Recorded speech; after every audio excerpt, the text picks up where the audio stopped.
start by quickly tapping. Now that you're a little bit warmed up, start with some physical awareness. So quickly tapping your skin, waking up all the nerve endings.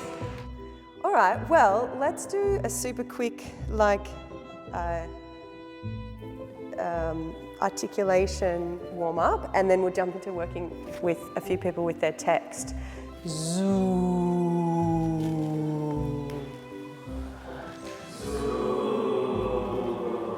And then shooting it out your kneecaps. Zoom. How does that feel? What are you noticing? We start each rehearsal with a check-in. Each actor is required to say how they're feeling in order to be present in the room.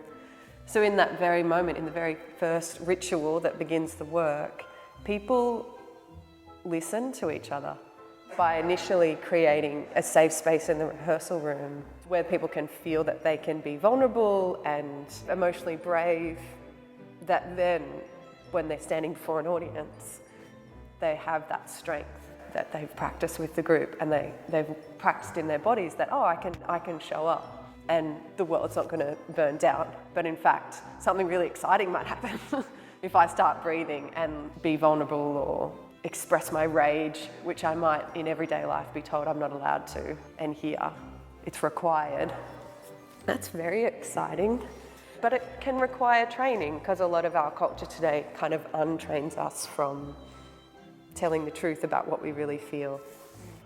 All right, so floating your arms up, touch sound, gather the vibrations on your lips, drop down your spine in order to relax, and then rebound up your spine in order to free yourself through your vibrations, like this. And off you go.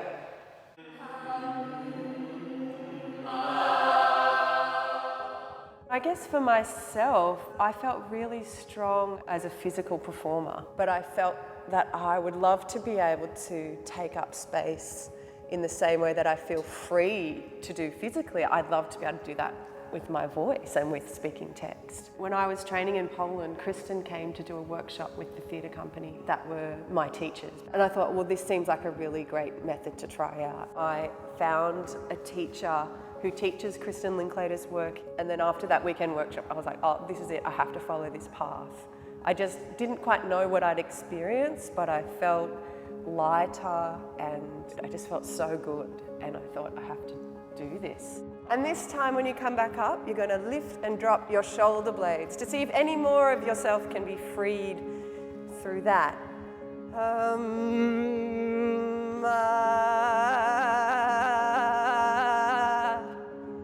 And off you go.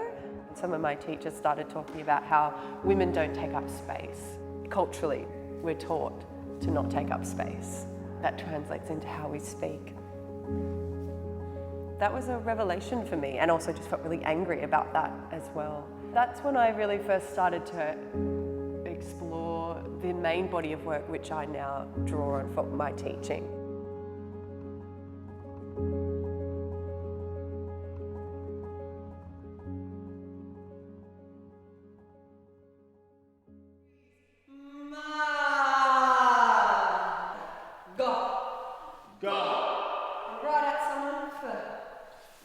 Physical tension in the body is often a symptom of some sort of psychological holding on. You know, I might feel too afraid to speak my mind. When I feel that impulse, I want to speak, but I can't. In order to stop myself doing that, my chest will tense up or my jaw will clamp down and literally hold the words and feelings back. This training enables people to connect with that primary impulse to speak whatever it is they're feeling and thinking. And now, closing your eyes for a moment, just start to pay attention to your breathing.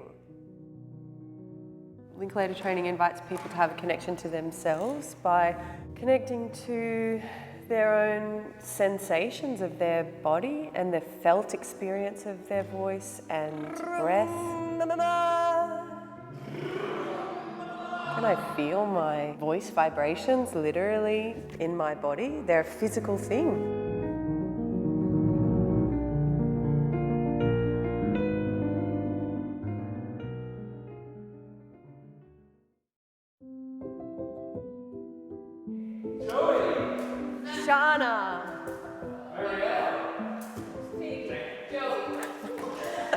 Shana.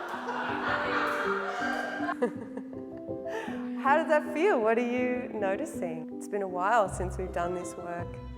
The last time we were together doing this, we were doing a show. And that process taught me so much about what this training's actually for. I'd never done an outdoor Shakespeare before. And I'm like, oh, this is exactly what this training is for. But then coming back to work with you again after that, I was just like, oh yeah, we're doing this so that like literally when you're standing up on that hill, people can feel your vibrations. And I think I knew that intellectually before, obviously, and had experienced that result in indoor setting. But just working with all of you, I'm just like, oh yeah, I need to train you for this really specific reason. It's really nice. It's a different experience for me. I felt like it was nice to relax and to, as you're saying it, realizing that you're saying it, I didn't have to care about like what it is before it. Just have to focus on what the feeling is at the moment.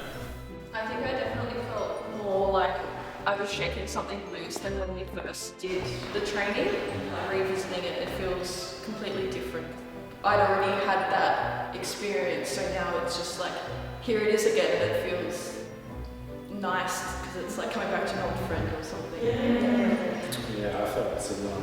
Yeah. Like I recognised that link, like whatever it was, it's like I can touch that thing again and bring it back. Yeah. Like it's familiar in the body. The work is a process, something that you come back to, and each time that you do this work, you meet yourself. What a really special thing that you can come and show up as yourself, not have to be good, but to just be. The rigor is actually around how honest can you be rather than trying to be a great actor or something. I'm not a trained psychologist, I'm not a therapist. This work can have a lot of beneficial outcomes for people, but the function and purpose of it is to make great art and to tell stories in a way that also opens the hearts of the audience and moves them. Every problem that we have in society that you could name stems from disconnection. But what about engaging in the way that art does in this associative part of ourselves where we can open up into the world of our imagination or our feelings or empathy, and then all of a sudden theatre and art has this incredible power to connect us so that we can laugh together or cry together or feel empathy for another human being.